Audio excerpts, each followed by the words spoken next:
Am I the A-hole stories? First story is titled, Am I the A-hole?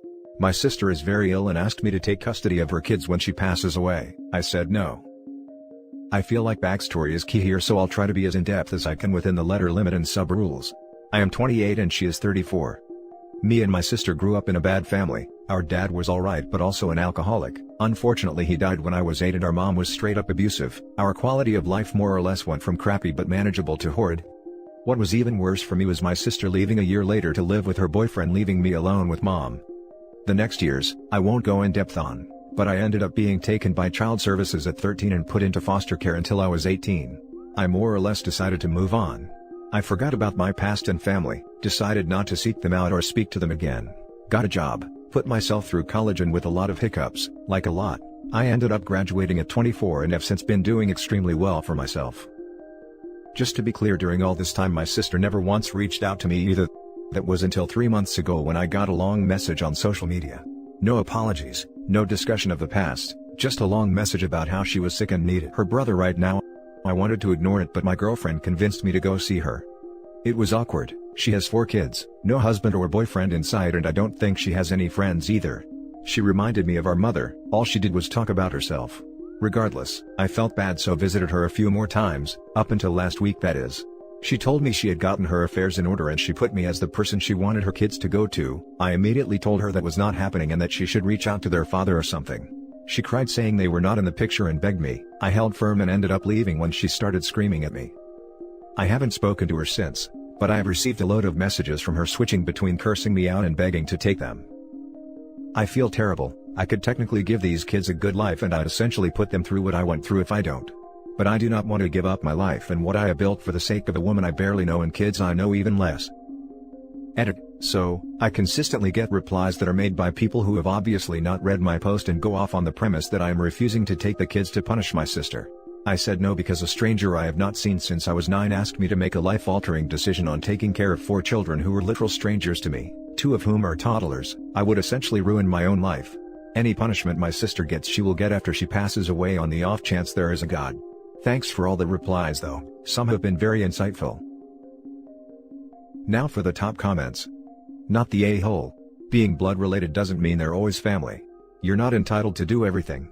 The fact that those kids will go through what you went isn't your fault and won't make you an a-hole.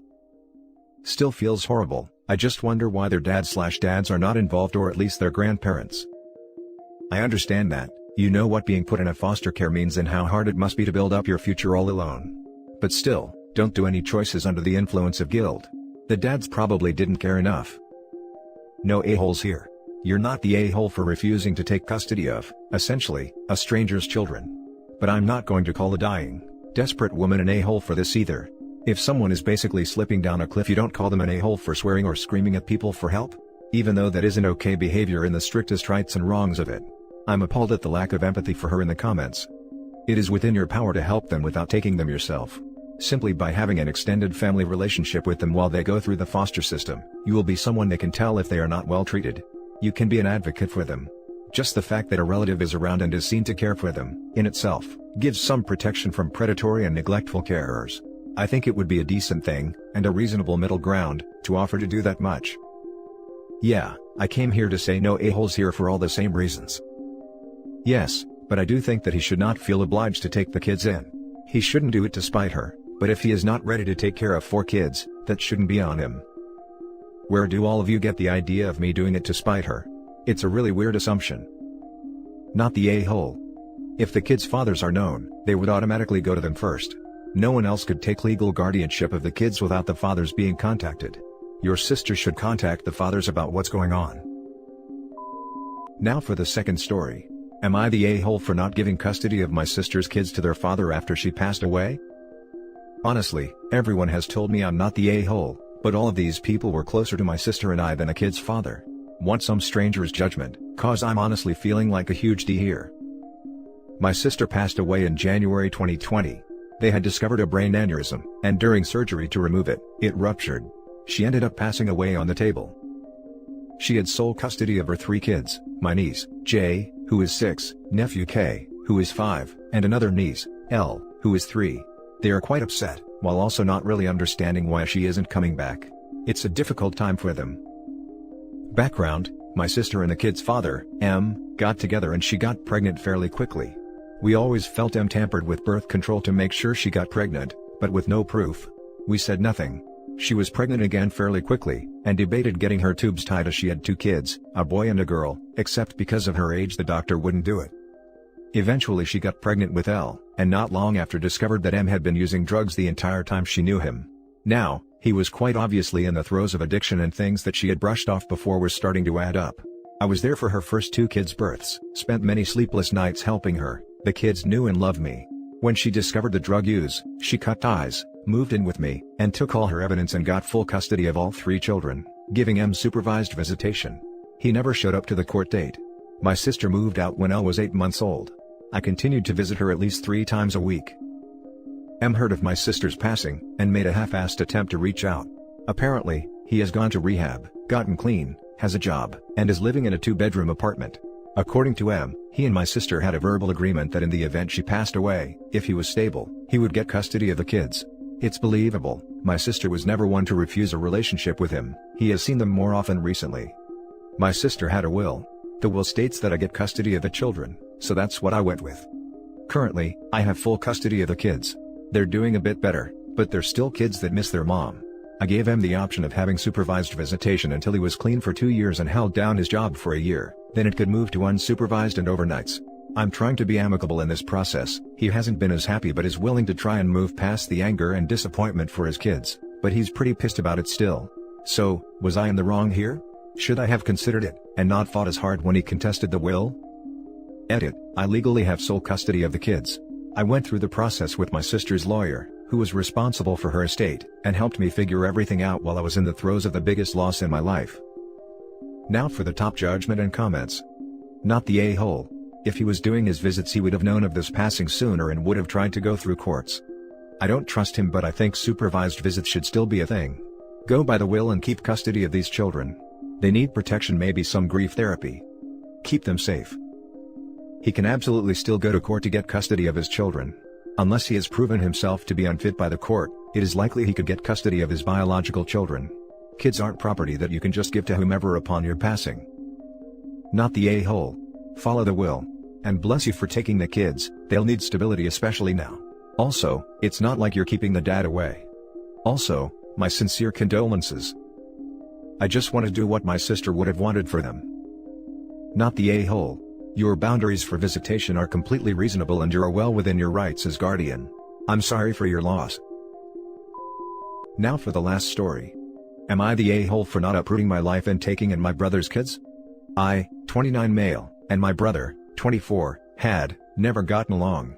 Not gonna lie, still hold a grudge for the collector's limited edition Pokémon Monopoly set from the 90s he ate as a toddler. Well, I was unfortunately given the news that my brother had passed with his wife. They had gone out for a date night and was sideswiped by another drunk driver.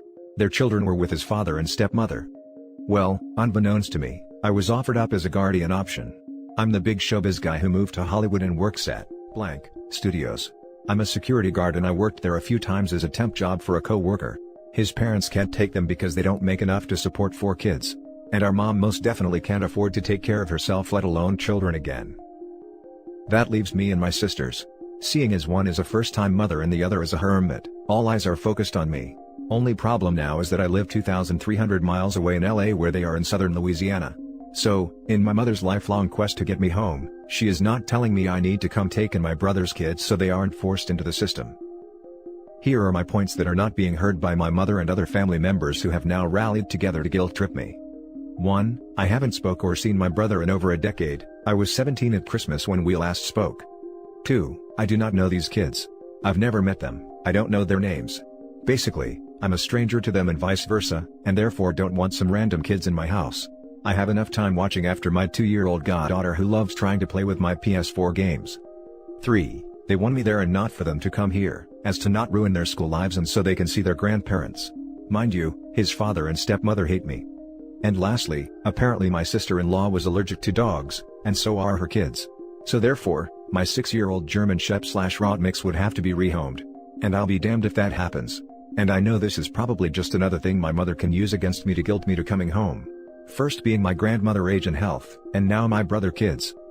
But with all the calls, texts, and FB posts, I'm starting to actually feel bad, like I hate to see any kid go in the system if it can be helped.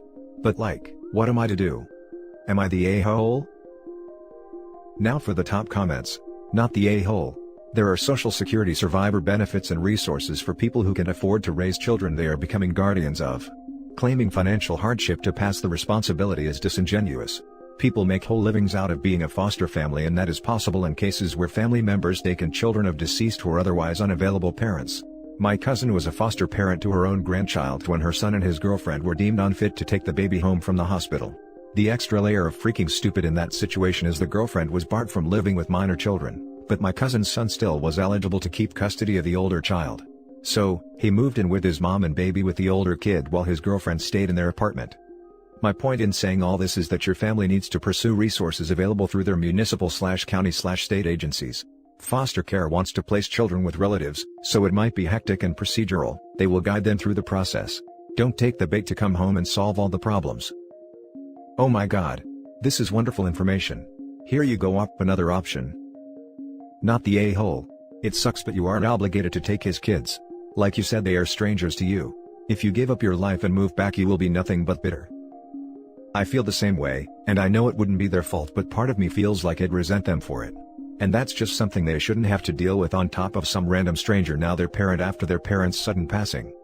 Plus, I may be wrong, but in my head I'm looking out for them. I know I'm competent enough to take care of a child short term. I get my goddaughter for weekends regularly, but being a parent? That I don't know if I'd be what they need. I really do feel for the kid, but if it's not right for you, then it's not meant to be. This isn't a perfect world. Not sure if this works, but is it possible to spot them a little money monthly to get them by? Yeah, most definitely. If they need anything and it's within my means, I'll help. I feel so bad for those kids. Losing a parent is hard enough, but to lose both at the same time is horrible. That being said, you're not the a-hole for not taking them in. It's also wildly unfair for your family to try to guilt you into doing so, especially since they're trying to not only guilt you but make extra demands of how specifically you are to do so. That's just ridiculous. Does she not have any family that could be a viable option for guardianship? There is absolutely a better option for the kids than you. They need to let it go and find it instead of harassing you about it. I asked. But all I got in info was elderly parents and an only child. It's hard to get visible info from my mother when she's yelling at me. And that's it for this video, guys. If you have thoughts to share, leave a comment below. Don't forget to hit like and subscribe if you like this content. I'll catch you in the next one. Good day, everyone.